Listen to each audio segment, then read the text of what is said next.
वहाँ लिखा था भी आपका लक्ष्य क्या है, एक कॉलम था वहाँ। हाँ, तो उस कंपनी ने लिखा भी आप अपना लक्ष्य लिखिए। फिर मैं चुप से लिखा मैं MLA बनूँगा। उस लक्ष्य ने मुझे आज यहाँ पहुँचा दिया। और आज आप सच में MLA और सच में आज MLA हो। 25 किलोमीटर जो है पैदल चल रहा है, काय करते भी चल रहे। मैं भी 10 दिन से सराज में, और जयराम जी जो इधर चले पूछो मत, हम तो हैरान हो गए कि इस तरह का व्यक्ति के पास कहाँ से क्षमता है। कांग्रेस सरकार ने उनके लिए क्या किया? लेकिन कांग्रेस बोलती है 100 JCB लगाइए, 100 JCB लगाइए, 100 से ऊपर JCB है। लेकिन 4 मैंने देखी, 2 LNT और 2 JCB ये लगी है। हाँ, सिर्फ मेन रोड की कनेक्टिविटी है, जो गांव के रोड है अभी एक नहीं जुड़े। ये सरकार ठगों की सरकार है और ठगे कर जो सतह में आई है। इन्होंने महिलाओं को लालच दे दिया, आपको 1500 रुपये हर महीने देंगे। किसी को नहीं मिला है, कहाँ दिया होगा, हल्ला डाला हो उन्होंने कि हमने जो है लाल स्वीति में दिया। वहाँ महिला नाम मात्र की है, अगर दिए होगा। लेकिन वहाँ के महिला को पूछा, अभी पत्रकार वहाँ गए थे तो मैं सोशल मीडिया में देख रहा था और इलेक्ट्रॉनिक मीडिया में देख रहा था कि हमारे को ठग दिया, यहाँ घोषणा कर दी, लेकिन लाहौल स्पीति में भी पैसा नहीं मिला, ना किन्नौर में पैसा मिला। नमस्कार दोस्तों, स्वागत है आप सभी का मेरे एक और नए एपिसोड में।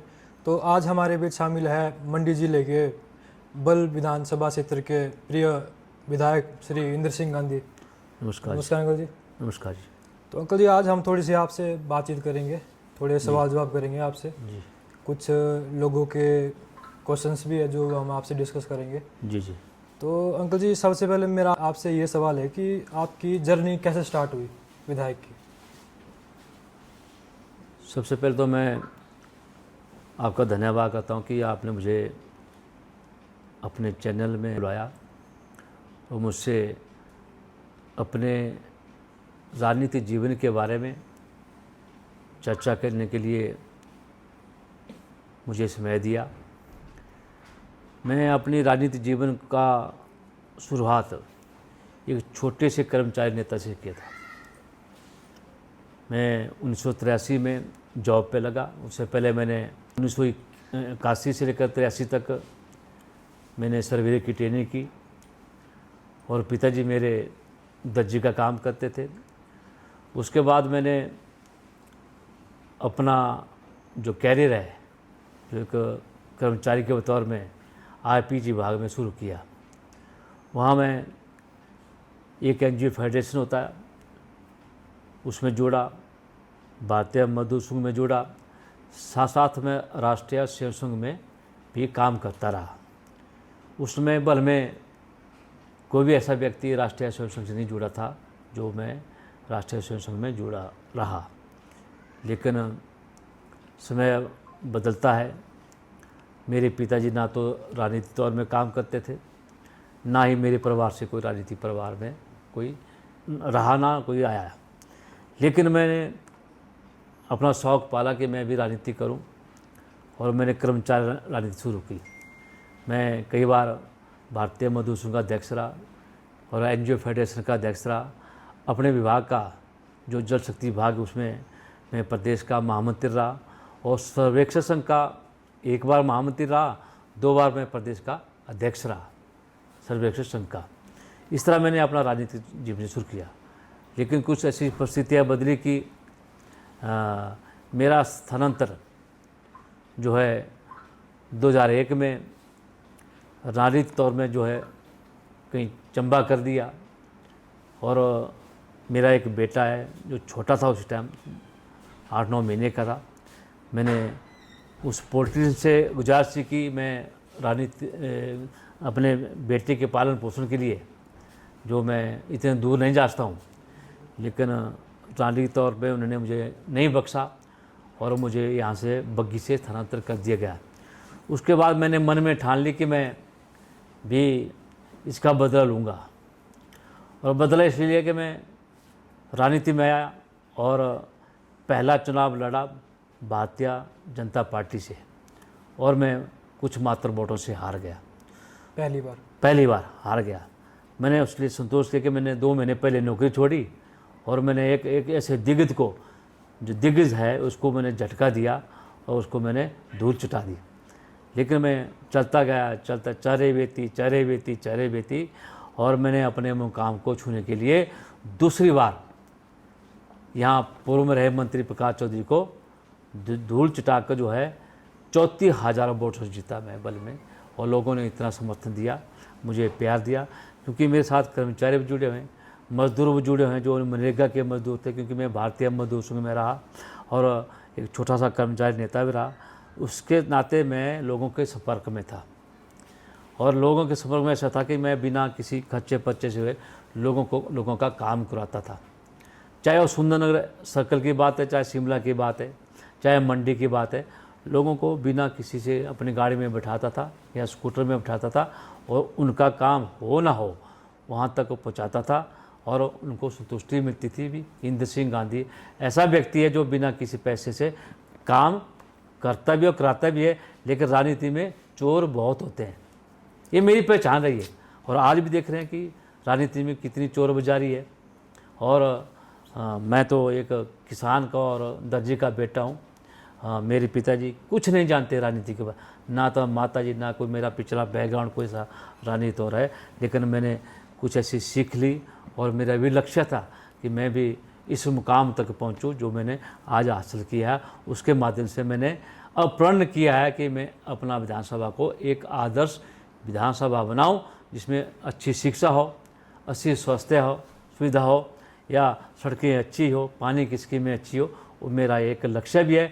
लक्ष्य के साथ मैंने जो प्रण लिया है कि मैं अपने विधानसभा क्षेत्र को एक आदर्श विधानसभा बनाऊं, उसके लिए मैं तत्पर रहता हूं।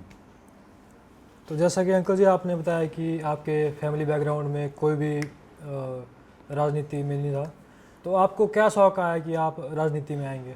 मुझे जलील किया गया स्थानांतर के माध्यम से, बदले के माध्यम से कि इसको बदला जाए, क्योंकि मैंने कुछ चुनौतियाँ ऐसी झेली जो मैं प्रदेश का अध्यक्ष बन गया सर्वेश्वर संघ का, और अपने विभाग का, जल शक्ति विभाग का प्रदेश का महामंत्री बन गया, और मंडी जिले का मैं एनजीओ फेडरेशन का अध्यक्ष रहा, महामंत्री रहा, भारतीय मजदूर संघ का मंडी जिले का अध्यक्ष रहा। इससे लगा कुछ लोगों को कि ये लड़का आगे ना बढ़ जाए, तो इसलिए इसका तबादला यहाँ से कर दिया जाए ताकि ये घर में न आए। लेकिन मैंने वो बात सहन कर ली, मैं गया यहाँ से, बदला मुझे, लेकिन मैंने अपनी एडजस्टमेंट किसी नेता से कराकर कोटली में मैं 3 साल रहा, कोटली में सेवा दी, लगा घर से जाता था। लेकिन जब समय आया, उस राजनीतिक व्यक्ति को मैंने जो है उसके दांत खट्टे कर दिए मैंने, जब इलेक्शन आया, और उसको हरा के छोड़ा। तो जॉब करने से पहले आपने पढ़ाई कितने तक करी है? मैंने 10वीं तक मैंने पढ़ाई की है, उसके बाद मैंने डिप्लोमा किया, उसके बाद मैं कॉलेज में +2 भी की मैंने, मंडी कॉलेज में जो है +2 की मैंने नाइट कॉलेज में।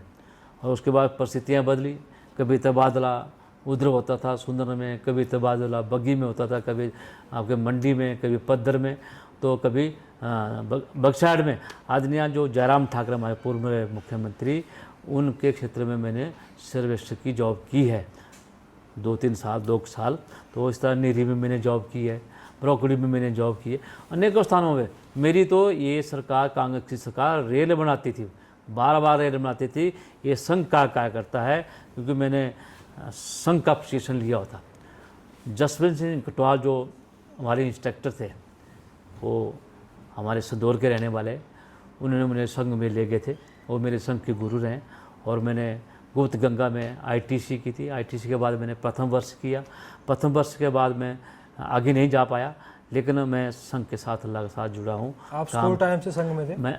मैं स्कूल से टाइम से नहीं, मैं ट्रेनिंग टाइम में, जब मैं ITI शाहपुर में ट्रेनिंग का था, उस टाइम मैं वहाँ से संघ से जुड़ा। और आज तक मैं इस जो हमारा संस्था है, संघ है, उसका लगातार जुड़ा हूँ और काम करता हूँ। जो मुझे बताता है, मुझे धर्म जागरण का दायित्व दिया था, मुझे संयोजक बनाया गया था जिला मंडी का, जो मैंने पूर्ण रूप से 10 साल तक निभाया, उसमें काम करता रहा। ये मेरा एक कार्य रहा, जो संघ के प्रति और एक समाज के प्रति, और हर जगह जो लोगों को समाज के बारे में बताना, या समाज की कृतियों को बताना, या समाज को अच्छे तरीके ढंग से लाना, ऐसा मेरा कार्य रहता था क्षेत्र में, अपने क्षेत्र में भी और मंडी में भी, जहाँ मुझे भेजते थे वहाँ मैं काम करता था। तो अंकल जी, आप बचपन में कैसे स्टूडेंट हुआ करते थे? शरारती, पढ़ाकू, या डफर? मैं शरारती भी हुआ करता था, बाकी मैं खिलाड़ी भी रहा हूँ। कबड्डी का मैं स्टेट का खिलाड़ी रहा हूँ, वॉलीबॉल का रहा हूँ, और मैं एक रेसलर भी रहा हूँ। रेसलर भी रहा हूँ, 10वीं तक रेसलर रहा हूँ। मैं कुश्ती भी करता था, छोटी मोटी कुश्ती करता था वेट के हिसाब से। और उसके बाद जब मेरा बाजू टूटा तो मैं छोड़ दिया इन चीज़ों को। लेकिन मैं आफ्टर ट्रेनिंग और इन जॉब सर्विस में मैंने वॉलीबॉल और कबड्डी खेली है। और जहाँ चाहे पुलिस वालों के साथ या अन्य लोगों के साथ जहाँ मुझे बुलाते थे वहाँ मैं इन खेलों को खेलता था। ये मेरी एक हॉबी रही है, तो जब आप कर्मचारी हुआ करते थे जी, और एक कर्मचारी में और आज आप विधायक हो, उन दोनों में आपकी ज़िंदगी में क्या अंतर है? कर्मचारी तो एक बंधा हुआ मजदूर होता है या कर्मचारी होता है, उसे 8 घंटे नौकरी देना पड़ती है और 8 घंटे का कोई हिसाब मिलता है, महीने का हिसाब मिलता है। और 8 घंटे के बाद अपनी फ्री लाइफ होती है। और राजनीति में फ्री लाइफ नहीं है, आपको लगातार लोगों के साथ टच में रहना पड़ता है, चाहे 24 घंटे के बाद हो, चाहे 12 घंटे के बाद। समय इसमें निर्धारित नहीं है। मैं सुबह 6 बजे से उठता हूँ और 6 बजे के बाद लोगों को अटेंड करता हूँ 10 बजे तक। 10 बजे के बाद मैं अपने फील्ड में कार्यशैली के निकलता हूँ। जो मेरा कर्म है उसको फील्ड में निभाता हूँ।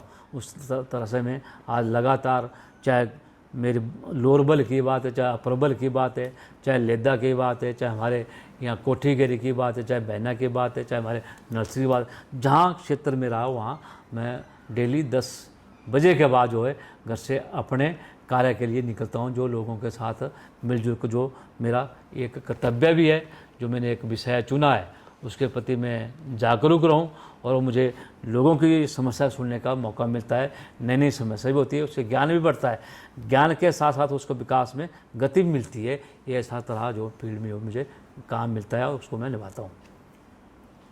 तो इस जर्नी में अंकल जी आपको क्या क्या चुनौतियाँ आई?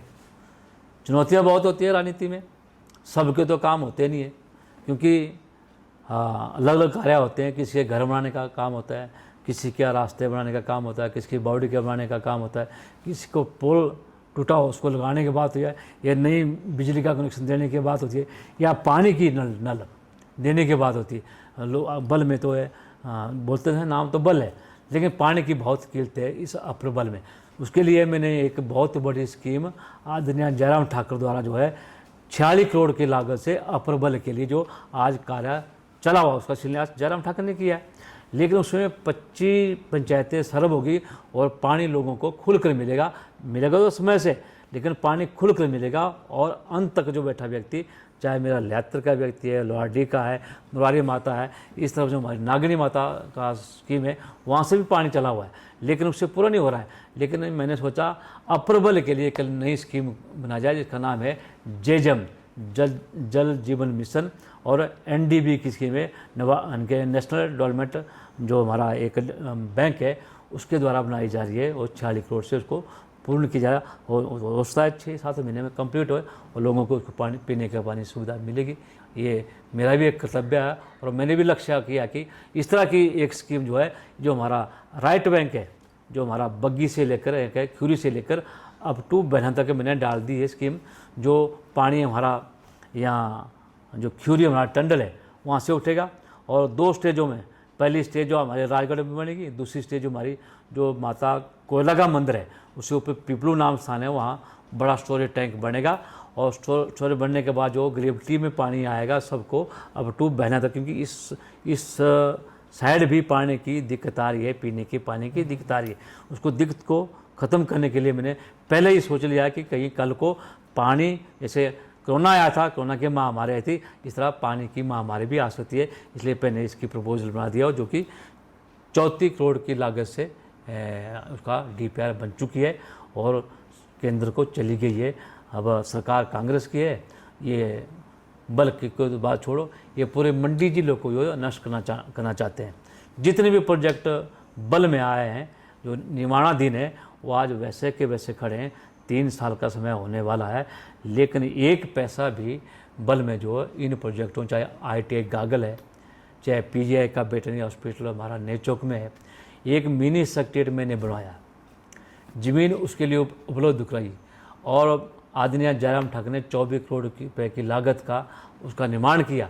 सिर्फ एक जो SOP होता है, सप्लाई ऑफ पावर, जो इसको बोलते हैं हम बड़ा ट्रांसफार्म, वो लगना है, लेकिन उसके लिए सरकार के पास पैसा नहीं मिल रहा है। और एक अधिकारी जो है मिनी सेक्रेटरी में बैठता है, बाकी अधिकारी डिडौर में बैठते हैं चौधरी प्रकाश के घर के पास, वो गले लगाए हुए हैं।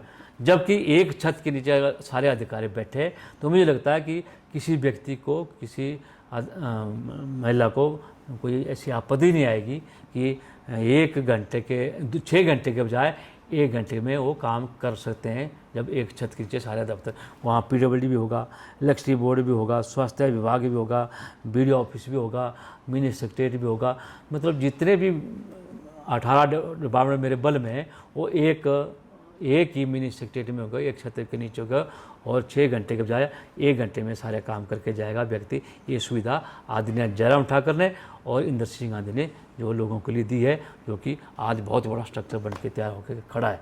लेकिन SOP के लिए पैसा नहीं है सरकार के पास। इनकारी निकम्मी सरकार है।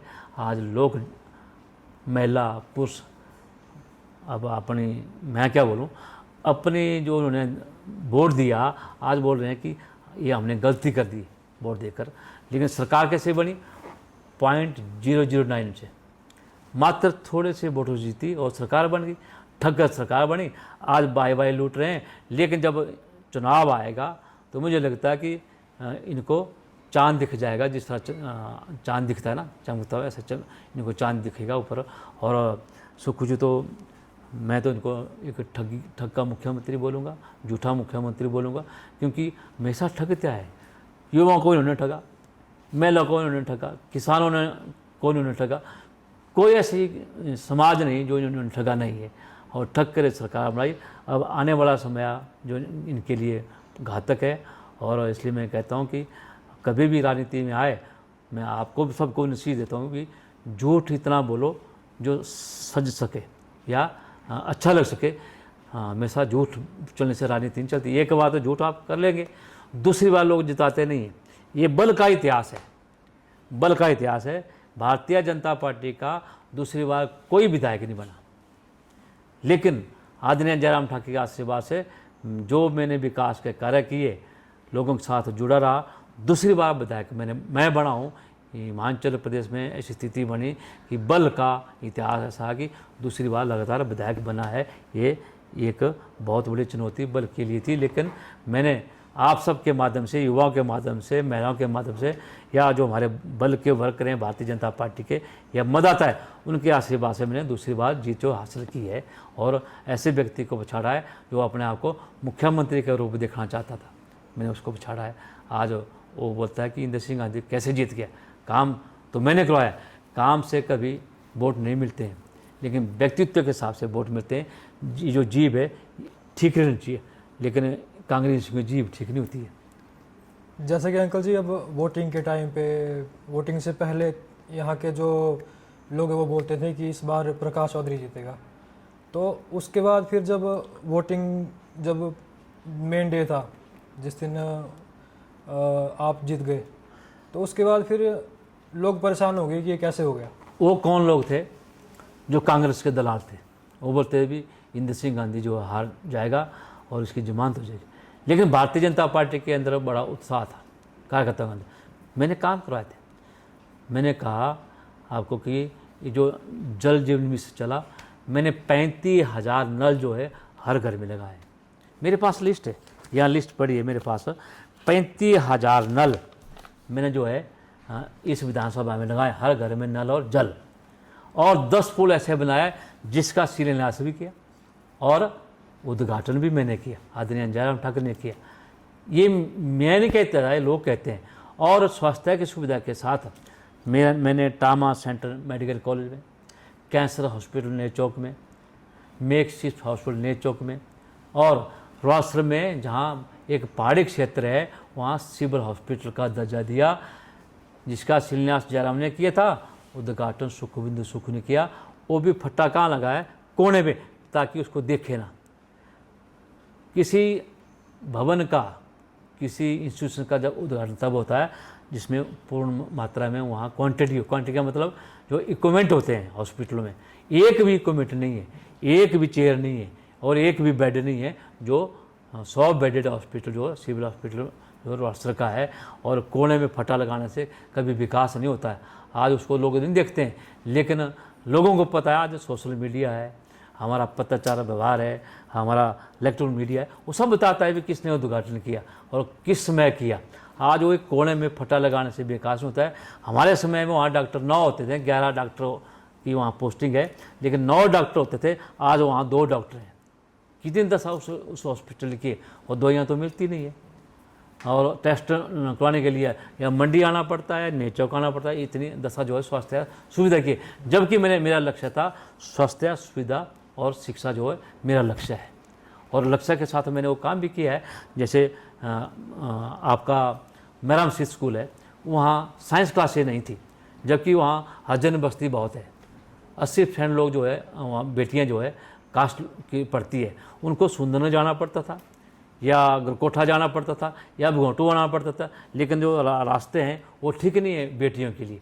तो मैंने वहाँ साइंस क्लासेस दी, वहाँ आज वहाँ साइंस क्लासेस चल रही है, मेरा सिटी में चल रही है। इस तरह भगोटू जो गर्ल्स स्कूल है वहाँ भी मैंने साइंस क्लासेस दी।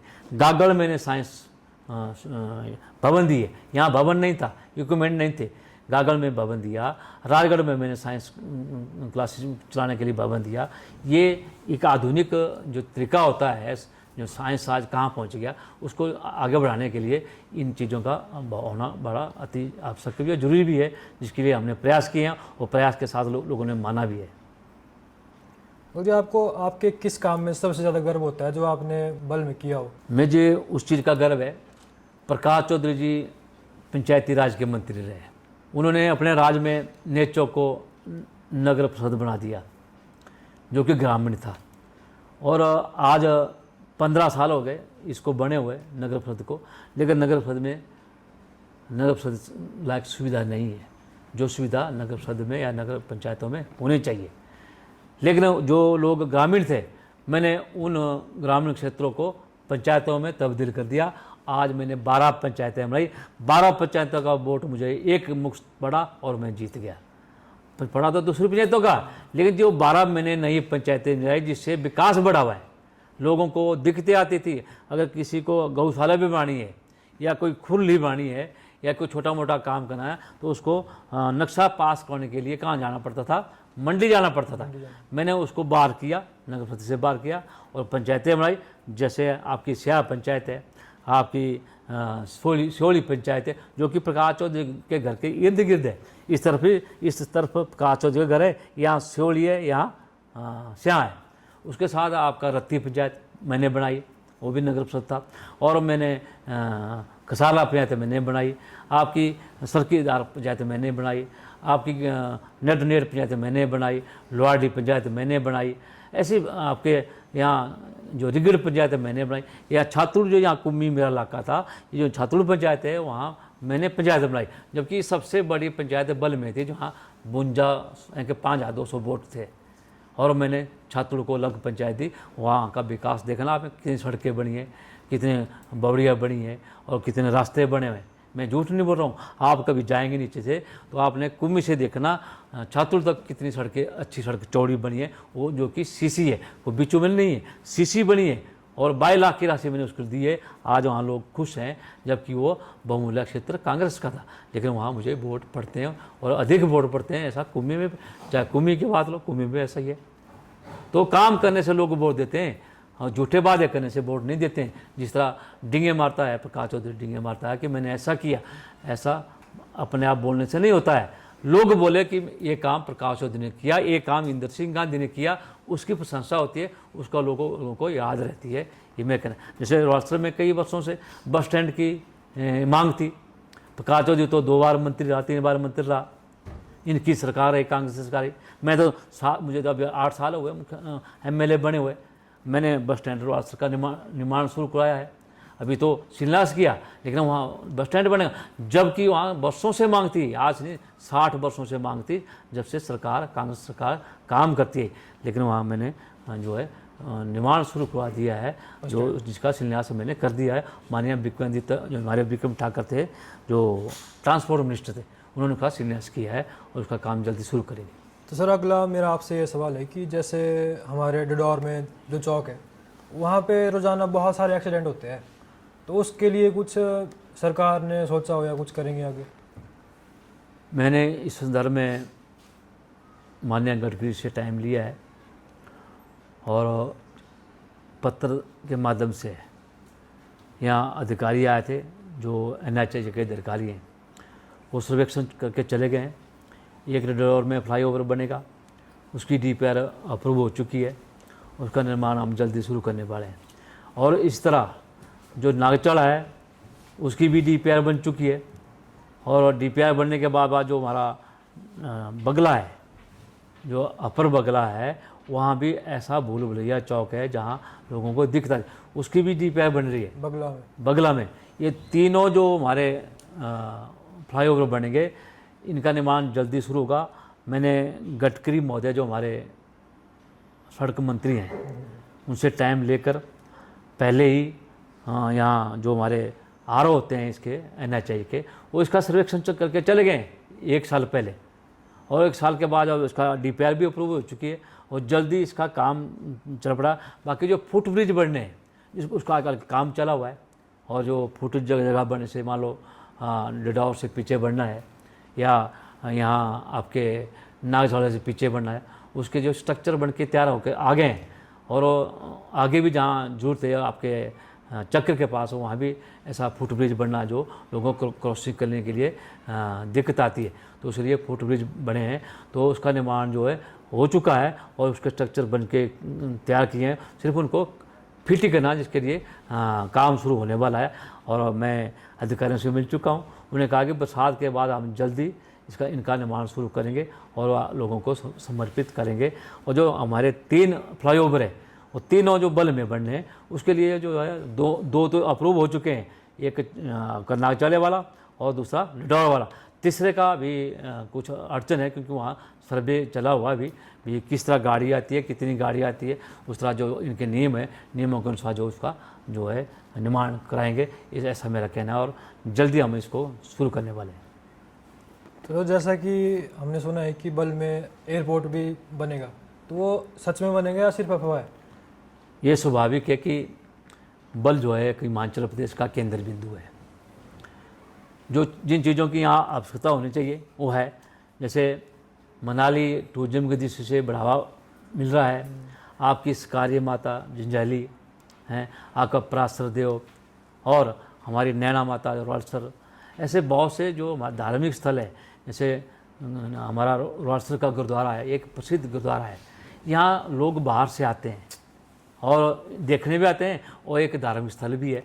और इसलिए लगता है कि जो एयरपोर्ट है ये बन के रहेगा। आदरणीय नरेंद्र मोदी जो मंडी में आए थे कंगना जी के समय, जब यहाँ जनसभा आए थे, उन्हें घोषणा की कि बल में एयरपोर्ट बन के रहेगा और मैं बना के छोड़ूंगा। ये मैंने भी मांग रखी थी, आदरणीय जयराम ठाकुर ने मांग रखी थी, और जयराम ठाकुर का है एक स्वप्न है कि मैं इस लक्ष्य को पूरा करूँ। उन्होंने कहा कि इस जो एयरपोर्ट का बनना अति आवश्यक है, क्योंकि कनेक्टिविटी चाहे मनाली की, मैंने कहा मनाली की बात है, चाहे देव स्थल जो हमारे वहाँ की बात है, और यहाँ टूरिज्म दृष्टि से जैसे मेडिकल कॉलेज है या IIT हमारा कमांड है, ऐसे इंस्टीट्यूशन का होना ज़रूरी है, वो है यहाँ। इसलिए यहाँ बल में जो है एयरपोर्ट बन के रहेगा और बनेगा भी, और अति आवश्यक भी है। ये मेरा भी लक्ष्य है, ताकि मैं इस एयरपोर्ट को बना के छोड़ूं।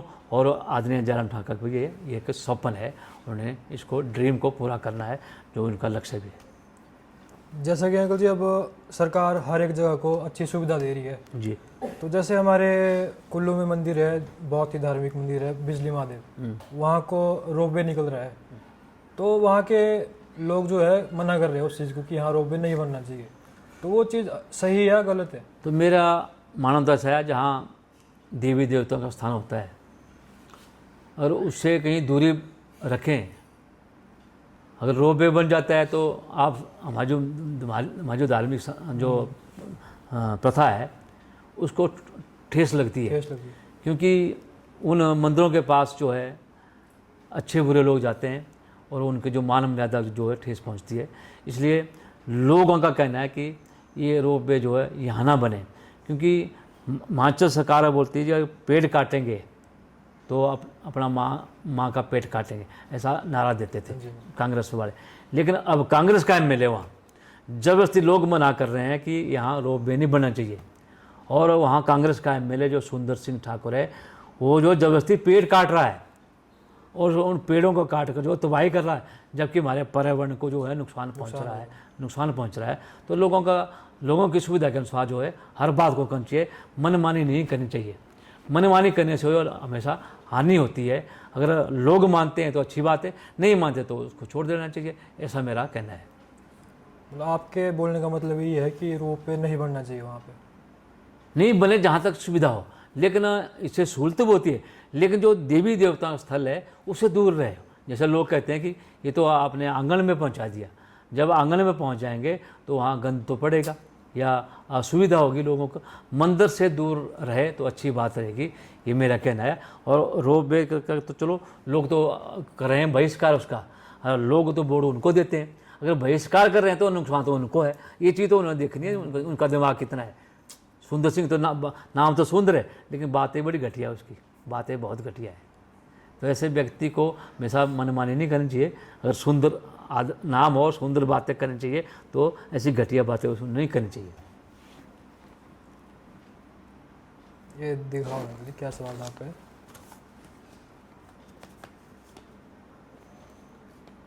तो अगला मेरा आपसे ये सवाल है कि आपने स्वास्थ्य सुविधा को लेकर क्या सोचा है बल में? मैंने पहले कहा कि मैं एक आदर्श जो बल बनाना चाहता हूँ विधानसभा। आदर्श तब बनता है जब वहाँ आपको स्वास्थ्य सुविधा भी हो और शिक्षा सुविधा भी पूर्ण रूप से हो और सड़कों की कनेक्टिविटी हो या पानी की सुविधा हो। मैंने आपको गिना दिया कि स्वास्थ्य की सुविधा के अनुसार पूर्वांचल में मैंने सिविल हॉस्पिटल, नेचौक में मेक शिफ्ट हॉस्पिटल और कैंसर हॉस्पिटल, और साथ साथ लेदा में पीएससी, सिद्धाणी में पीएससी जिसका निर्माण चला हुआ है, और लोहारा में भी पीएससी जिसका भी निर्माण चला हुआ है, और राजगढ़ में पीएससी बना दी है जो कि प्राइवेट बिल्डिंग में चली है, स्वास्थ्य सुविधा मिल रही है। तथा पीएससी से सीएससी गागल में जो कि एक ये जो राइट बैंक है इसका केंद्र बिंदु है, वहाँ सिविल हॉस्पिटल का दर्जा सीएससी का दर्जा दिया है। वहाँ अच्छे डॉक्टर बैठेंगे, टेस्ट होंगे, और जो कि आदरणीय जयराम ठाकुर की देन है।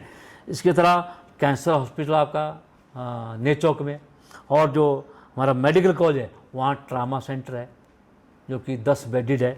उसके साथ मेक शिफ्ट हॉस्पिटल आपका भंगोटू में नेचौक में है, और बहना में आयुर्वेदिक डिस्पेंसरी, और तथा पढ़ाई में जिसका निर्माण चला। ऐसे ऐसे मैंने स्वास्थ्य स्थान जो चलाए हैं, खोले हैं, जिसमें काम भी हो रहा है और जो लोगों को सुविधा भी मिल रही है। इस तरह जो है स्वास्थ्य सुविधा के प्रति मैंने आदरणीय जयराम ठाकुर से आशीर्वाद लिया।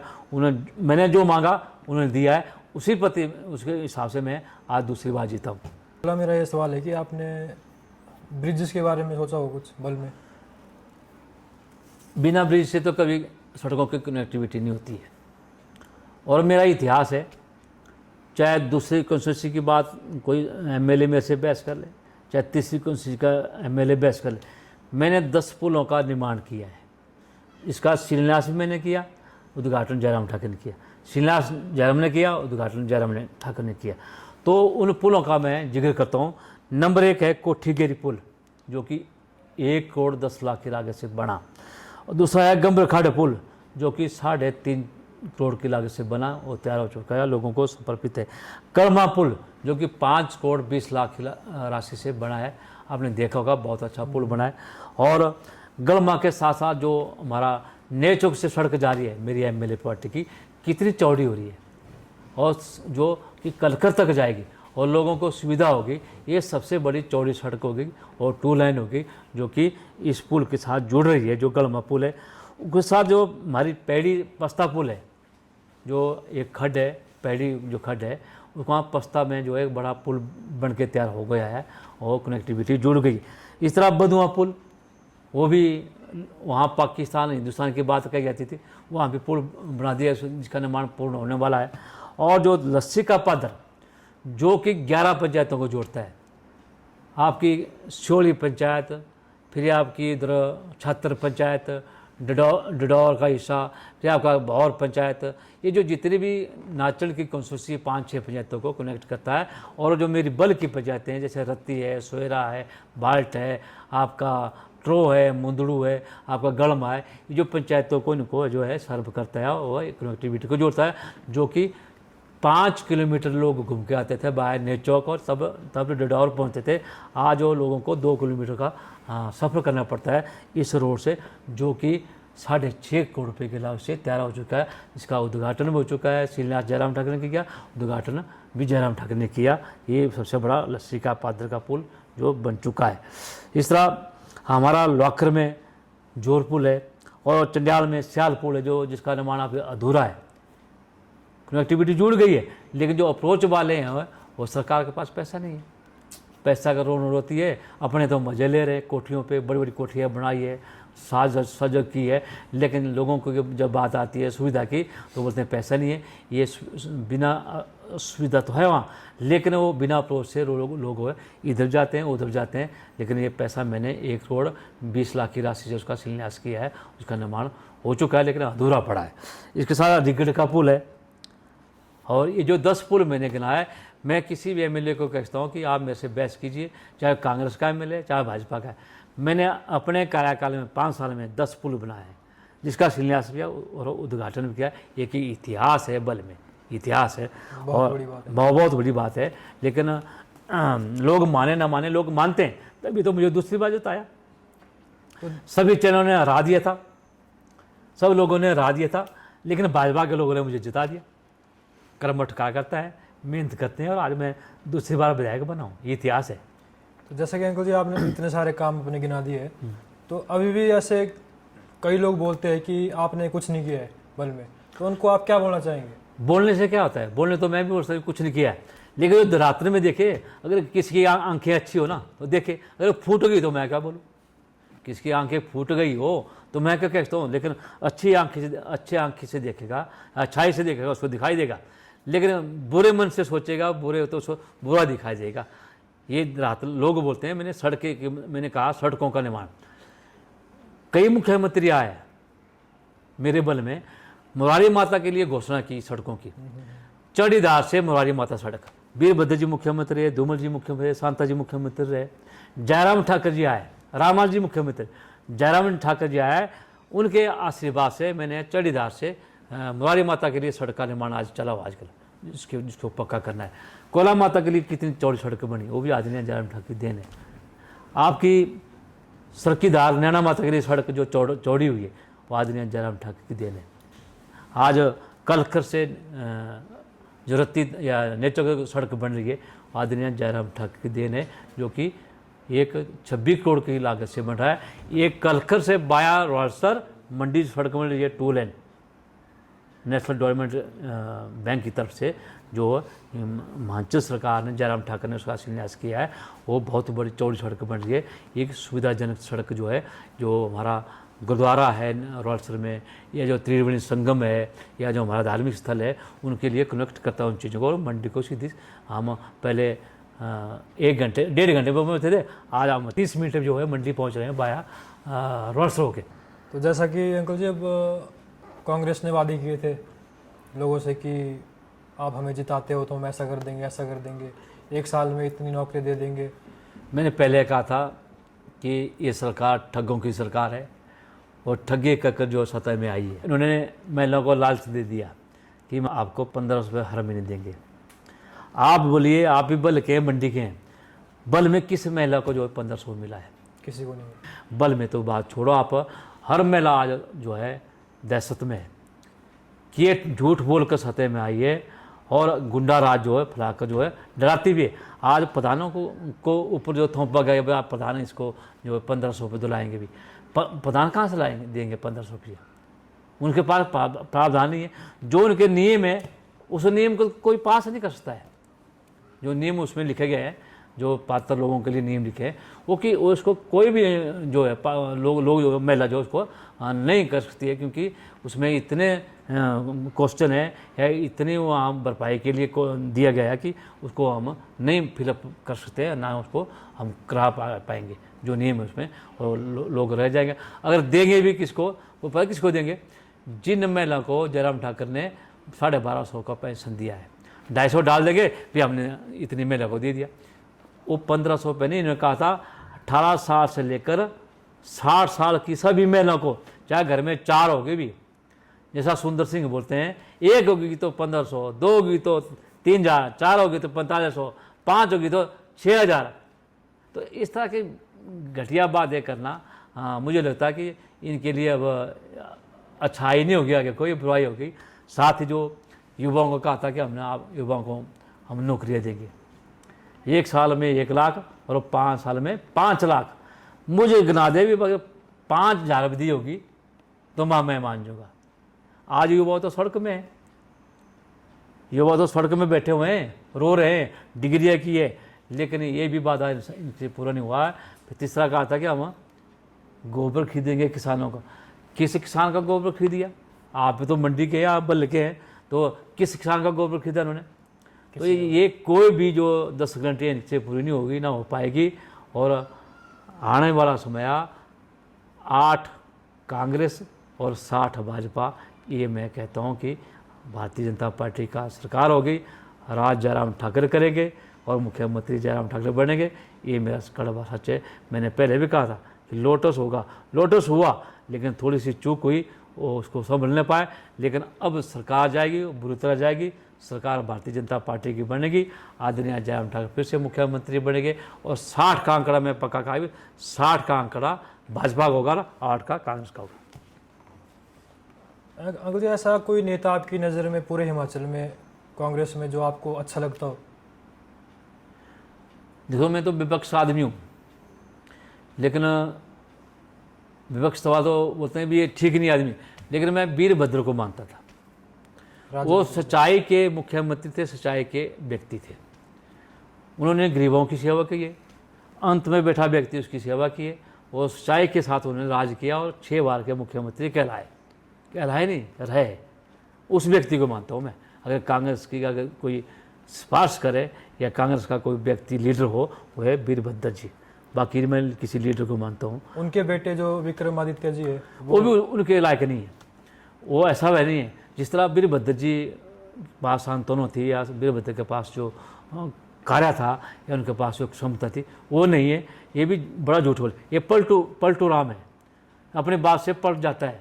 कभी शाम को कुछ और बोलता है, सुबह कुछ और बोलता है। इसका नाम पलटू राम रख दिया हमने भाजपा वाले ने।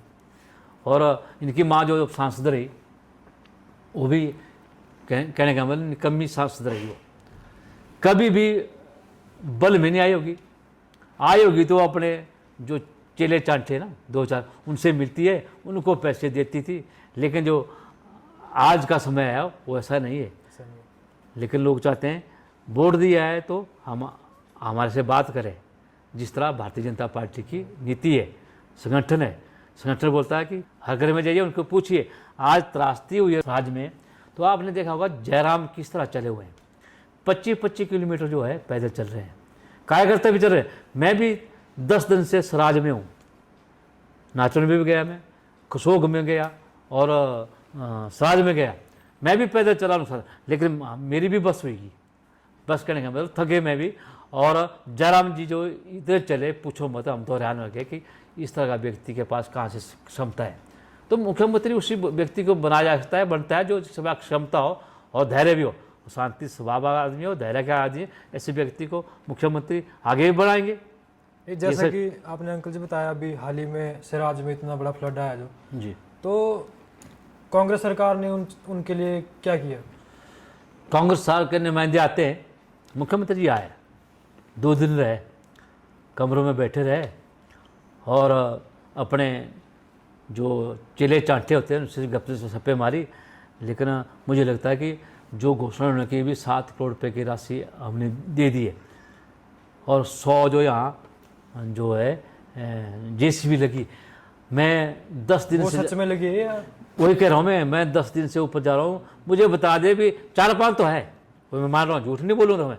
ये एक भारतीय जनता पार्टी की एक कथा भी है और एक वादा भी है, वो कभी झूठ नहीं बोलेंगे। लेकिन कांग्रेस बोलती है 100 JCB लगाइए, 100 JCB लगाइए, 100 से ऊपर JCB है, लेकिन 4 मैंने देखी, 2 LNT और 2 JCB ये लगी है। 100 में से सिर्फ 4? हाँ, सिर्फ मेन रोड की कनेक्टिविटी है, जो गांव के रोड हैं अभी एक नहीं जुड़े हैं, एक नहीं जुड़ा है, जहाँ लोगों को दिक्कत आ रही है। मतलब जैसे हमने राशन ले जाना है या किसी को सामान लेके जैसे बिस्तर ले के जाना है, जो भी लोगों की सुविधा होती है, खाने पीने की चीज़ें होती है रोज़मर्रा की, उनको दिक्कत आ रही है। तो सरकार आई, मज़े लेके चले गई, लेकिन अपने चेतों को कुछ देख के गई होनी। लेकिन भारतीय जनता पार्टी का सभी कागज है, चाहे महिला मोर्चा है, युवा मोर्चा है, किसान मोर्चा है, SC मोर्चा, सभी जितने भारतीय जनता पार्टी संगठन हैं आ रहे हैं और सबकी सेवा कर रहे हैं, घर घर जा रहे हैं, रोटियां भी बना रहे हैं, खिला भी रहे हैं, और मुफ्त के वहाँ उनके कहने का मतलब हम लंगर लगाए हुए हैं, 3-4 जगह लंगर लगाए हैं, सुबह भी खाते हैं, दिन को भी खाते हैं और शाम को खाते हैं। इस तरह की व्यवस्था जो भारतीय जनता पार्टी ने की है, ये भी देन भारतीय जनता पार्टी की है, ये सोच भी आदरणीय जयराम ठाकुर की है, जो इस तरह का जो आज वहाँ अच्छा कार्यक्रम कर रहे हैं। लेकिन जो त्रासदी है उसकी भरपाई के लिए कम से कम 20-25 साल लगेंगे। जो आदरणीय जयराम ठाकुर की देन थी वो त्राई हो गई है, लेकिन समय लगेगा उसको पूर्ण करने के लिए। लेकिन सभी लोग मदद कर रहे हैं, चाहे वो उन्ना के लोग हैं, चाहे कांगड़ा के, चाहे पालमपुर के, चाहे मंडी के, बल के, सुंदरनगर के, नाचन के, जहाँ जहाँ से लोग आ रहे हैं, बड़े बड़े जो कहने बोलते हैं संस्था है, युवक मंडल है, महिला मंडल है, बहुत लोग जो है इसमें भागीदारी निभा रहे हैं और जो समाज के लोगों की मदद कर रहे हैं, चाहे कांग्रेस के लोग हैं चाहे भाजपा के लोग, सबकी मदद कर रहे हैं बराबर, कोई ऐसा भेदभाव नहीं है। तो जैसा कि अंकल जी हमारे जयराम ठाकुर जी ने जो दफ्तर दिए थे बल में, वो अभी भी है या बंद हो गया? जब से सुखविंदर सुक्खू की सरकार आई सत्ता में कांग्रेस की, आदरणीय जयराम ठाकुर ने मुझे 5 बड़े इंस्टीट्यूशन दिए थे। आपके दुर्गापुर में वेटनरी का बड़ा हॉस्पिटल जो कि 6 महीने काम करता रहा, जिसकी OPD काफ़ी अच्छी थी, वहाँ पशुओं का इलाज होता था, भेड़ बकरियों का, गाय का इलाज होता था। उसके बाद रोहतस में ITI वो भी डी नोटिफाई कर दी, और जो दुर्गापुर का जो हॉस्पिटल है उसको भी डी नोटिफाई कर दिया। उसके साथ साथ प्रकाश चौधरी घर के पीछे जो वेटनरी डिस्पेंसरी आदरणीय जयराम ठाकुर ने दी थी वो भी डी नोटिफाई कर दी। उसके साथ जो हमें बहुत ज़रूरत थी बल में, क्योंकि बल में 4 सब डिवीज़न है बिजली बोर्ड के, 1 सब डिवीज़न गौर के अंडर है, 1 सब डिवीज़न सुंदरनगर के अंडर है और 1 सब डिवीज़न इलेक्ट्रिसिटी बोर्ड का मंडी के अंडर है। तो 1 सब डिवीज़न जो है रोहतस वाला वो भी मंडी के अंडर है। तो लोगों को दिक्कत आती है एक पोल लगाने के लिए या एक मीटर लगाने के लिए जो है दर भटकना पड़ता है। उसलिए इसके लिए जयराम ठाकुर ने एक इलेक्ट्रिसिटी बोर्ड का डिवीज़न नए चौक में दिया था, जो कि 6 महीने काम करता रहा, एक्शन वहाँ बैठा था, टेंडर लगा रहा था, काम कर रहा था। वो 5 इंस्टीट्यूशन जो है आदरणीय सुखविंदर सुक्खू ने उसको बंद कर दिया, डी नोटिफाई कर दिया, और लोगों को मतलब असुविधा से जूझना पड़ रहा है। तो इस तरह की बातें जो है वो बंद क्यों किया? बंद इसलिए कर दिया कि हमारे पास पैसा नहीं है, जबकि पैसा अपने चेतों के लिए पैसा दे रहे हैं। जैसे कि आपके देरा में काम जोरों से चला हुआ, चाहे कोई भी काम है, अपने नदौड़ में काम कर रहे हैं, जहाँ जहाँ इनके MLA हैं वहाँ के MLA को उन्होंने जो भी चीज़ देनी वो देनी है। लेकिन जहाँ भाजपा की MLA हैं, जैसे मंडी में 9 MLA भाजपा के, उनको अनदेखी कर रहे हैं। मैंने कहा मेरे 5 इंस्टीट्यूशन इन्होंने डी नोटिफाइड कर दिए। डी नोटिफाई का मतलब बंद कर दिए, जो कि चले हुए थे, जो कि लोगों की सुविधा के लिए खोले थे।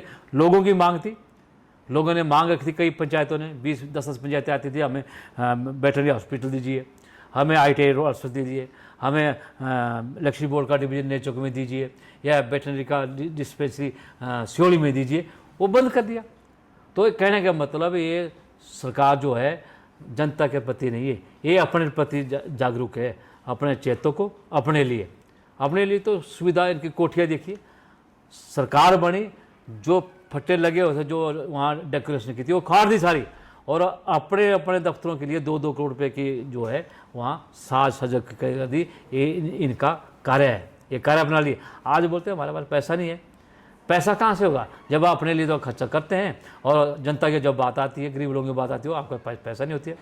तो आज यही कारण है कि हॉस्पिटलों में दवाइयाँ नहीं मिल रही है, इंजेक्शन तक नहीं मिलते हैं और लोगों को बस टेस्ट बार करना पड़ते हैं। आदरणीय जयराम ठाकुर जो है टेस्ट जो है मुफ्त में रखे थे, दवाइयाँ मुफ्त में देते थे।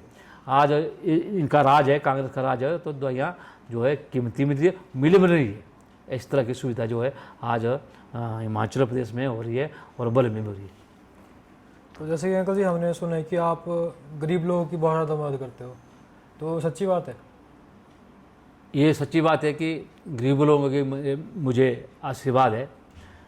मैं अपनी तनख्वाह से 50,000 रुपया गरीबों की सेवा के लिए हर महीने लगाता हूँ। चाहे वो 5,000 की बात है, या किसी बच्चे को पढ़ने की बात है, या किसी को दवाई देने की बात है, या किसी की और दिक्कत होती है किराया देने की बात है, तो मैं अपना 50,000 जो तनख्वाह जैसे मिलती है वो गरीबों में बांट देता हूँ। जहाँ गांव में कहीं किसी गरीब की हेल्प करता हूँ, यही मेरा लक्ष्य है पहले से ही है। चाहे मैं नौकरी करता था मैं ऐसे सेवा करता था, आज मैं एमएलए हूँ तो इस तरह भी मैं लोगों की सेवा कर रहा हूँ। ये कड़वा सच है, मैं करता हूँ 50,000 अपनी जेब से तनख्वाह से जो है लोगों की सेवा के लगाता हूँ। बहुत अच्छी बात है। आपको फैमिली सपोर्ट कैसा रहा अंकल जी पहले से? बिना फैमिली सपोर्ट के तो कोई चल नहीं सकता है, चाहे राजा हो चाहे रंग को। हाँ, बिना फैमिली से, अब जैसे मेरी पत्नी है, सुबह जब उठती है तो नहाती है, फिर सो जाती है, फिर पूजा पाठ करती है, जो नियम होता है हमारा। नियम के साथ साथ फिर खाना बनता है। जो लोग आते हैं उनको चाय पिलानी होती है। सुबह लोग जो है 6 बजे भी आ जाते हैं, 7 बजे भी आ जाते हैं, कभी 5 बजे भी आ जाते हैं। तो सबको चाय के बगैर नहीं भेजती मेरी बीसी, ये इनका भी चाय पी लेनी। लेकिन ये मेरा भी कर्तव्य है, जब दूर से कोई व्यक्ति आता है भूखा प्यासा, उसकी प्यास बुझाना मेरा कर्तव्य है।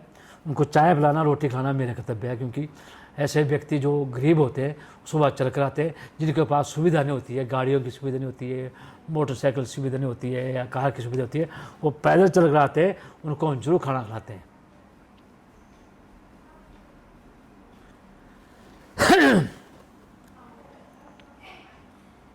और क्या क्या फैमिली सपोर्ट रहा है अंकल जी आपको? मैंने कहा फैमिली के बगैर तो है कुछ नहीं। मिस्त्री का मेरा या बच्चे का सपोर्ट हमेशा रहता है, हमेशा गाइडलाइन देता है कि पापा ऐसा करो। बेटियों को, मेरी बेटी डॉक्टर है, एक इंजीनियर है, बेटा मेरा वकील है। जिस तरह का इनको लगता है पापा इस तरह का काम करो, वैसा मैं करता हूँ। इनके बगैर मैं भी चलता हूँ और ये भी मेरे बगैर नहीं चलते। क्योंकि आज का युग जो है युवा का है, और जो इनको सपोर्ट मिलती है वैसी सपोर्ट हमें नहीं थी जो हमारे ज़माने में। और आज पढ़े लिखे लोग हैं, हम तो अपने मर्जी से पढ़े हुए।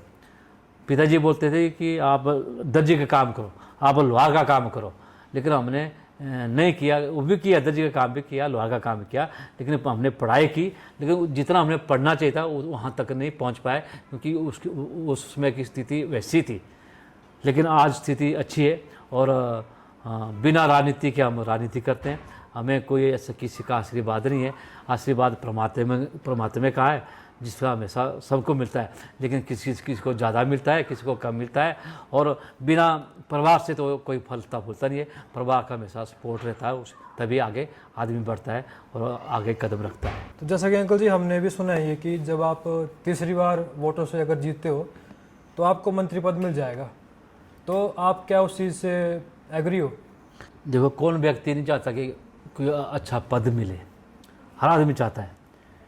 लेकिन हम चाहते हैं कि जो हमारा संगठन है वो सर्वोपरि है। जो संगठन करेगा भारतीय जनता पार्टी, ये तो कड़वा सच है कि मैं जीतूंगा, और लोगों की भावना भी मेरे प्रति अच्छी है कि हम जिताएंगे, अच्छे मतों से जिताएंगे, और सरकार भी भारतीय जनता पार्टी सरकार बनेगी, जयराम ठाकुर मुख्यमंत्री होंगे। लेकिन जहाँ मंत्री पद की बात है, मैं इसको ठुकराता भी नहीं हूँ, और जो मेरा संगठन है वो तय करता है कौन मंत्री बना है, और उस पर निर्भर है। जैसा संगठन करेगा या बड़े नेता करेंगे वो हमारे लिए सर्वमान्य है। बाकी हमें अगर जयराम ठाकुर जी मुख्यमंत्री बनते हैं तो हमें तो मंत्री पद की जरूरत भी नहीं है, वो हम सभी मंत्री होते हैं मंडी जिले के, ऐसा मेरा मानना है। हम लेकिन संगठन जो तय करेगा वो हमारे लिए सर्वोपरि है। मंत्री बनने के बाद अंकल जी आप क्या करना चाहेंगे जनता के लिए? जितनी पावर एमएलए के पास होती है ना, उससे 4 गुना पावर जो मंत्री के पास होती है, उससे विकास भी बढ़ता है और जो लोगों की इच्छा के स्वरूप काम करना वो भी पूर्ण होता है। इस तरह का काम मंत्री का होता है, क्योंकि वो फुल फ्लाइज मंत्री जो है जिस विभाग का होगा उसको पूर्ण रूप से पैसा भी आता है और विकास भी होता है और उसमें गति भी मिलती है। कोई सुझाव आप देना चाहोगे आजकल के युवा को जो राजनीति में हो, जो कुछ बनना चाहते हो राजनीति में? मेरा तो पहला सुझाव ऐसा है कि पहले वो पढ़े लिखे, अच्छी शिक्षा ग्रहण करें। आजकल वो ज़माना चला गया कम पढ़ लिखे का, आज ज़माना है पढ़ लिखे का। पढ़ाई का जो बच्चा अच्छा पढ़ेगा और अच्छी दिशा की ओर जाएगा, उसे चाहे राजनीति की बात कहे, चाहे इंजीनियर बने, चाहे डॉक्टर बने, चाहे कोई अच्छा और अधिकारी बने या आईएएस बने, इस तरह की बात करो। लेकिन जहाँ राजनीति की बात है वो तो अपनी इच्छा के ऊपर डिपेंड करता है। राजनीति में ऐसा होता है कि राजनीति वो राजनीति नहीं रही जो पहले होती थी। अब राजनीति बहुत गंदी हो चुकी है, जिससे जो है लोगों का जो है मन नहीं भरता है। जिस तरह लोगों की रिक्वायरमेंट होती है ना, उस तरह लोगों का मन नहीं भरता है। लेकिन फिर भी हर विधायक, हर राजनीतिक कोशिश करता है कि हम उस लक्ष्य को पार करें जो लोगों की व्यवस्था के अनुसार, इच्छा के अनुसार हम काम करें। ऐसे हमेशा है हमारा प्रयास रहता है और करते भी हैं। आपका कोई ऐसा फनी मोमेंट या एम्बैरेसिंग मोमेंट जब आप किसी रैली में हो या कहीं भी गए हो? कोई भी फनी मोमेंट? मैं चलो लोगों के साथ खुश मिजाज में रहता हूँ और मजाक भी करता हूँ, और इसलिए जो मजाक भी व्यक्ति करता है जिसका मन साफ हो, और जो गुन्ना होता है वो तो खतरनाक होता है, वो तो बड़ी मार देता है। लेकिन हम फनी रूप में जैसे मजाक करते हैं ना, तो उससे लोग खुश इसलिए रहते हैं कि ये जो है सीधा साधा आदमी है भी। सीधा साधा ऐसा नहीं भी मैं मारता हूँ या नहीं मारता हूँ, लेकिन कहने का मतलब साफ सुथरी बात करता है और मजाक के रूप में करता है, पॉजिटिव करता है। कोई ऐसा मोमेंट आपको याद हो? वैसे तो मुझे याद नहीं है ऐसा मोमेंट कोई, फिर भी मुझे याद है मैंने एक जॉब किया था जब मैं किसी कंपनी में काम करता था। अभी आपका लक्ष्य क्या है?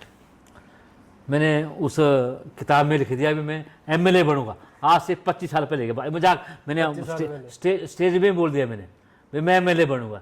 उसमें भी लक्ष्य लिखो अपना भी, फिर मैंने लिख दिया मैं एमएलए बनूंगा, ऐसे लिख दिया मजाक में ही। मजाक में समझो आज से 25 साल पहले? 25 साल पहले, 25 के 30 भी हो गए नहीं, 25 साल तो हो ही। तो आप कॉलेज में होंगे सर? उस टाइम मैं जॉब करता था, जॉब करता मैं, क्योंकि मैंने 27 साल जॉब की है, 27 साल 8 महीने आईपीएच में जॉब की है।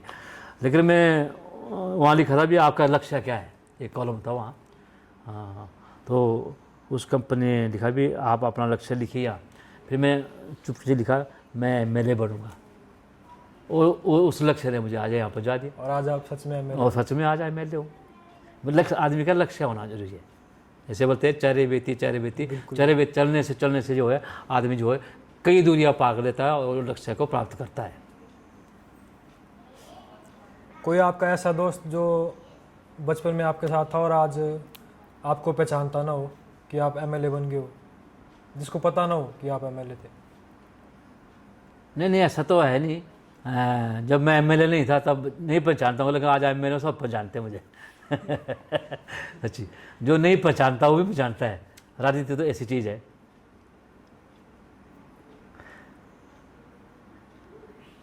कभी ऐसा हुआ अंकल जी कि आप किसी रैली में या कभी आपकी स्पीच हो, आप भूल गए हो आपने बोलना क्या है? ऐसा हो जाता है, कई बार एग्रेसिव हो जाता है आदमी। जब आगे कोई समुद्र हो तो जनता समुद्र होती है, अगर कोई बात मैंने बोलनी होती है तो रुक भी जाता आदमी, जो भूल जाता है, क्योंकि इतना जो भीड़ होती है, स्ट्रेंथ होती है, उससे आदमी भूल जाता है। और कई बार जूनियर आदमी के पास कम शब्द होते हैं, और जो बड़े नेता हैं उनके पास ज़्यादा शब्द होते हैं, क्योंकि उन्होंने जो सीखा होता है, उनके पास काफ़ी शब्द होते हैं। अब हम भी सीख रहे हैं, हम उस मंच तक पहुंच गए हैं जो हमें सीखना होता है राजनीति में। लेकिन शुरू में कुछ लगा कि कुछ बातें हमें भूल गए, जो बोलनी होती थी वो नहीं आती थी, और बाद में सोचते थे ये चीज़ हम भूल गए। ऐसा होता है, स्वाभाविक है, सबको होता है।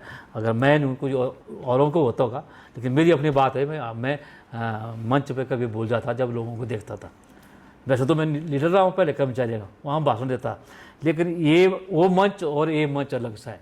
फर्क है। वो कर्मचारी राजनीति है, ये आम जनता की राजनीति है। इसमें कई तरह के लोग होते हैं, वहाँ शिक्षित लोग होते हैं, यहाँ कई तरह के लोग होते हैं, वो कांग्रेस के लोग, कई दल के लोग होते हैं, वो टीज भी करते हैं, और टीज के साथ साथ क्या बोलते हैं उसके मतलब कोसते भी हैं। तो उसमें थोड़ा आदमी हो जाता है, अभी कन्फ्यूजन सा हो जाता है, वो भूल भी आता है। हमारे प्राइम मिनिस्टर नरेंद्र मोदी जी के बारे में आप कुछ बोलना चाहेंगे?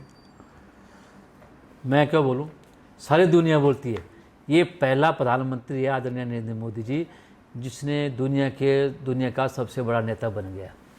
कोई ऐसा देश नहीं है जिसको जहाँ जाने से नहीं छोड़ा है। छोटा देश हो चाहे बड़ा देश हो, मित्रता रखता है, और आज तक ऐसा कोई प्रधानमंत्री निकला, चाहे कांग्रेस की बात हो चाहे किसी अन्य दल की बात हो। लेकिन नरेंद्र मोदी ने दिखा दिया कि भारत जो है किस लक्ष्य की ओर बढ़ रहा है। तभी तीसरी बार जो है प्रधानमंत्री की शपथ ली, और तीसरी बार जो है भारतीय जनता पार्टी का प्रधानमंत्री बना है, जो इनका लक्ष्य था। और उस लक्ष्य को पार करने के लिए जो इन्होंने काम किया है, विकसित भारत 2047, उस लक्ष्य को छू लेंगे और पक्का छूंगे। जो देश 11वें स्थान पे था, आज 5वें स्थान पे आ गया है। वो लक्ष्य ही है 2047 का। हो सकता है कुछ समय के बाद तीसरे स्थान पे आ जाए, पहले स्थान पे भी आ सकता है। ये मोदी का लक्ष्य कौन जान सकता है। ये दो बाबे जो बैठे हैं ना दिल्ली में, एक मोदी जी और अमित शाह जी, ये कुछ भी कर सकते हैं देश के लिए, और देश आगे भी बढ़ रहा है। आपने देखा 370 धारा हटा दी। मैं जम्मू कश्मीर में प्रभारी रहा हूँ विधानसभा में, तो वहाँ तो लोगों के साथ भेदभाव होता था। भेदभाव इसलिए होता था कि जम्मू में कुछ खाने का और मिलता था, कश्मीर में कुछ और मिलता था।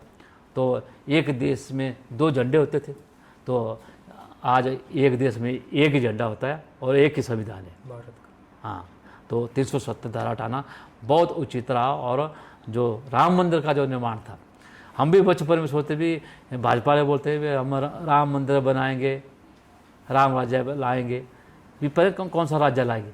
आज वो जो है सार्थक हो गया, और जो है 500 साल बाद जो है वहाँ राम राज्य स्थापित हो गया, जो कि बहुत बड़ा इस देश के लिए परिचय भी है। इस देश के लिए जो है एक बहुत बड़ा धार्मिक स्थल बन गया, जो कि एक अति आवश्यक था, जो लक्ष्य था भारतीय जनता पार्टी का, और अचीवमेंट उन्होंने की है। जैसा कि अंकल जी मंडी में जयराम जी ने जो दांसीधार में मंदिर का निर्माण किया था, स्टार्ट करा था, तो वो अब काम क्यों रुक गया उसका?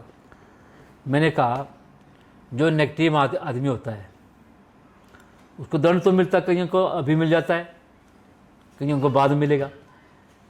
किसी धार्मिक स्थान को बंद करना या उस पर कोई टिप्पणी करना वो ठीक नहीं है।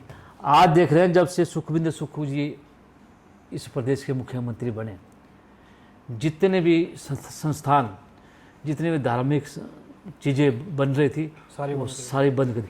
शिक्षण संस्थान बंद कर दिए, अपने स्वास्थ्य स्थान बंद कर दिए। तो आज ये त्रासदी क्यों हो रही है? ये इसलिए हो रही है कि भगवान के साथ भी झूठ हो रहा है। भगवान तो सबका है, लेकिन भगवान के साथ झूठ बोलना उचित नहीं है। इसलिए इस तरह की घटना हो रही है, जहाँ त्रासदी हो रही है, बादल फट रहे हैं, कोई व्यक्ति बह रहे हैं, कोई घर बह रहे हैं, कोई नाले में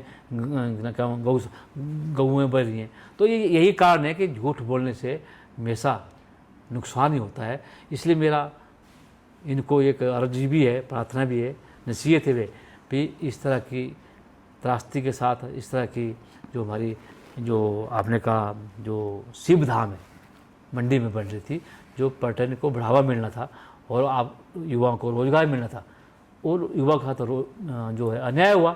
अन्याय हुआ तो भगवान ने दंड दे दिया। आज त्रासदी हो रही है। 2013 में त्रासदी हुई, 2024 में त्रासदी, फिर 2025 में त्रासदी हुई। ये क्यों हो रही है? इसलिए हो रही है कि झूठ का पुलंदा जो बड़ा हो चुका है वो फटेगा। जब कोई चीज़ ज़्यादा हो जाती है तो फटती है, चाहे घड़ा है चाहे कोई और है, तो क्षमता से बाज वो चीज़ हो जाती है, तो उसका नतीजा सभी लोग भुगत रहे हैं। तो मैं कह रहा हूँ कि ये झूठ का पुलंदा बड़ा समय नहीं चलेगा, ना चलने वाला है। इसी तरह सुखविंदर सुख की सरकार, चाहे उनके मंत्री है, चाहे एमएलए है, चाहे मुख्यमंत्री, वो झूठ के सहारे चले हैं। झूठ के साथ राजनीति में आए थे और सरकार बनाई थी, आज झूठ के सहारे चले जाएंगे, ऐसा मेरा कहना है। आप उन युवाओं को क्या बोलना चाहेंगे जो आज भी नशे में गुम हो गए? नशा सबसे गंदी चीज़ है, इससे सारा जीवन भी नष्ट हो जाता है और शरीर भी नष्ट हो जाता है। लेकिन इस सरकार ने इसके ऊपर कोई कदम नहीं उठाया। मैं प्रथम एमएलए हूँ जो मैंने इसके लिए एक यात्रा निकाली, नेचौक में और यहाँ कुम्मी में, रोहड़सर में। किस चीज़ की? नक्शे मतलब अपने नशे के विरुद्ध। ये नशा जो है बड़ा प्रचलित जो बल में हो चुका है। हर घर में नशा फैल गया है, चाहे वो चिट्टा है, चाहे शराब है, चाहे कोई और माफिया है, कोई भी ड्रग्स हो, वो जो है फैल चुका है। और जो है हिमाचल प्रदेश में कानून व्यवस्था चरमरा गई है। मतलब कोई कानून नाम की चीज़ नहीं है हिमाचल प्रदेश में, बल की दबा अलग चीज़ है। बल में इसलिए फैल रहा है कि अंकुश नहीं है, प्रशासन जो है इस पर अंकुश लगा रहा है। और नेता जो है हमारा जैसे नेता जो है पुलिस वालों में तो छोड़ दो उसको। और मैं कसम खाता हूँ कि मैं ऐसे व्यक्ति को कभी छोड़ने के लिए नहीं कहूँगा। उसको बोलूँगा इसको जितना हो सकता है इसको सज़ा दो, क्योंकि नशा जो है पूरे परिवार को बर्बाद कर देता है। घर भी बर्बाद होता है और परिवार भी बर्बाद होता है। तो इसलिए नशा जो है नशे से हमें बचना चाहिए। ये मेरा युवाओं को भी एक संदेश है, ताकि हम अपना उज्ज्वल भविष्य बना सकें। मंडी पुलिस के लिए आप कुछ बोलना चाहेंगे? मैंने पहले कह दिया कि जो मंडी पुलिस है या प्रशासन है वो ना के बराबर है। आज कहीं भी आपको दिखाई दे रहा है कि प्रशासन नाम की कोई चीज़ है। गुंडागर्दी यहाँ फैली हुई है, चोर बाजारी यहाँ हो रही है, और चिट्टा प्रचलन यहाँ हो रहा है, शराब माफिया यहाँ चला हुआ है, और जो खनन माफिया यहाँ फैला हुआ है। मेरे कहने का मतलब जब ये चारों पांचों चीज़ें फैल गई है तो पुलिस नाम की कोई चीज़ नहीं है, या प्रशासन नाम की या कानून नाम की कोई चीज़ नहीं है यहाँ मंडी जिला में। तो आप इस बारे में कुछ करना चाहेंगे? मैंने प्रयास किया है, जहाँ जहाँ ऐसी वारदातें होती है मैं प्रदेश सरकार से भी बात करता हूँ, जो पूर्व रहे मुख्यमंत्री जयराम ठाकुर को सूचना देता हूँ कि या ऐसी ऐसी चीज़ें हो रही है, जो खनन माफिया है, रेत माफिया है या शराब माफिया है, इस तरह का प्रचलन यहाँ हो गया। तो उस पर अंकुश लगाने के लिए जो कुछ देर तक पुलिस वाले आते हैं, फिर उसके बाद वही हालात होते हैं। लेकिन जब भारतीय जनता पार्टी सरकार आएगी तो पूर्ण रूप से इस पर अंकुश लगाएगी और वो सफल होगी युवाओं को ठीक करने के लिए, स्वस्थ करने के लिए, कि युवा ही आने वाली पीढ़ी है जो आगे जो इस देश को आगे ले जा सकती है। क्योंकि बिना युवा से जो है कोई भी ऐसा लक्ष्य नहीं है जो हम पार कर सकेंगे।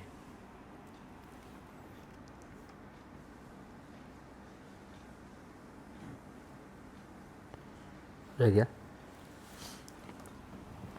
अब आपसे 2-3 छोटे छोटे सवाल करूँगा। आपको चाय पसंद है या कॉफ़ी पसंद है? मैं दोनों चीज़ें पी लेता हूँ, जैसा मिले। कोई बड़प्पन नहीं है कि मैंने कॉफ़ी पीनी है चाय पीनी है, जो जैसा कोई पिला दे। वैसे पीता कम हूँ, अगर पिला दे तो कॉफ़ी पी लेता हूँ, चाय पी लेता हूँ। आपका फेवरेट त्यौहार कौन सा है, फेस्टिवल? हमारा फेवरेट त्यौहार है लोहड़ी भी है और शहर भी है, जो हमारी संस्कृति को बढ़ावा देता है। ऐसे ऐसे त्यौहार, या दीपावली है, दशहरा भी है। सभी त्यौहार अच्छे होते हैं जो हमारे हिमाचल की कल्चर के अनुसार चलते हैं। आपको खाने में सबसे ज़्यादा क्या पसंद है? खाने में तो जो आम लोग खाते हैं, जैसे दाल चावल। कोई फेवरेट डिश आपकी, नॉन वेज या वेज, कुछ भी? नहीं, नॉन वेज में कम ही लेता हूँ, लेकिन जैसे मान लो पतरोड़ू खा हूँ ज़्यादा, पतरोड़ू खा ज़्यादा और भिंडी, ये दो चीज़ें ज़्यादा खा हूँ, मुझे शौक है ज़्यादा। पतरोड़ू और भिंडी। हाँ। आपके ओपिनियन में एक नेता में क्या क्वालिटी होनी चाहिए? नेता में आज के हिसाब से क्वालिटी ऐसे होनी चाहिए जो सबको अच्छी लगे। अच्छी मतलब कि एक तो सच्चाई, जो बोला वो करना भी है।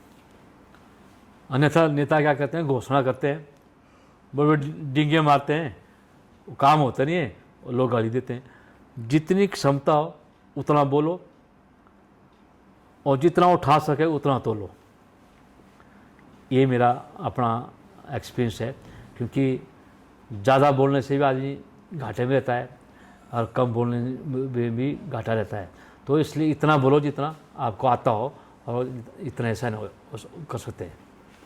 एक मैसेज अपने बल के युवाओं के लिए जो आप देना चाहोगे सब? मेरा युवा से एक निवेदन है, पहले तो शिक्षित बनो, अच्छी पढ़ाई करो और जो नशा है उस नशे से बचो।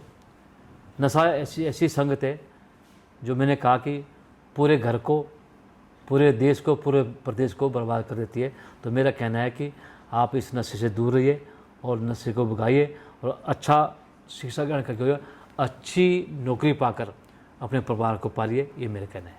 एक लास्ट क्वेश्चन अंकल जी, जैसे कि आजकल बहुत ज़्यादा बरसात हो रही है तो आधे से ज़्यादा रास्ते बंद हो जाते हैं, तो टूरिस्ट अभी भी हिमाचल में घूमने आ रहा है, तो सरकार उस चीज़ को लेकर कुछ सोच रही है या? टूरिस्ट तो चलो चलते रहते हैं, आते रहते हैं, लेकिन जहाँ ये जो पहाड़ी इलाका है, वैसे तो सरकार ने इसके लिए चेतावनी दे दी है और लेटर भी निकाल दिए हैं भी ऐसे पहाड़ी इलाकों में जाए जहाँ बाढ़ आती हो या ज़्यादा वर्षा होती है तो उससे नुकसान ना पहुँचे। लेकिन कुछ लोग मनमर्जी भी कर लेते हैं, जैसे कई बार घटना हो जाती है, कोई बच्चे या जो हमारे होते हैं ना हस्बैंड वाइफ, वो कपिल, वो सेल्फी ले लेते हैं दरिया के किनारे, बरसात होती है पैर फिसलता है वो गिर जाते हैं, जिससे कई बार जो है हमारे डैम के साथ या जो हमारा ब्यास नदी के साथ जो घटना हुई है, तो इन चीज़ों से हमें बचना चाहिए।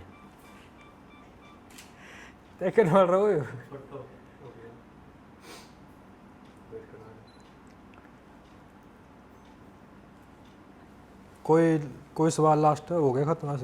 हो गया, काफ़ी है, चलो फिर भी सही, बहुत ही है। हो गया, 2 मिनट कॉल ऑन कर दे फिर से। तो आपके साथ अंकल जी आज सवाल जवाब करके बहुत मज़ा आया। ठीक है, धन्यवाद, आपने सवाल पूछा, कोई गलती हो गई तो क्षमा याचना। बस अंकल जी, तो इसी के साथ दोस्तों आज का पॉडकास्ट यहीं समाप्त करते हैं। तो चैनल को सब्सक्राइब करें, लाइक करें, शेयर करें। धन्यवाद।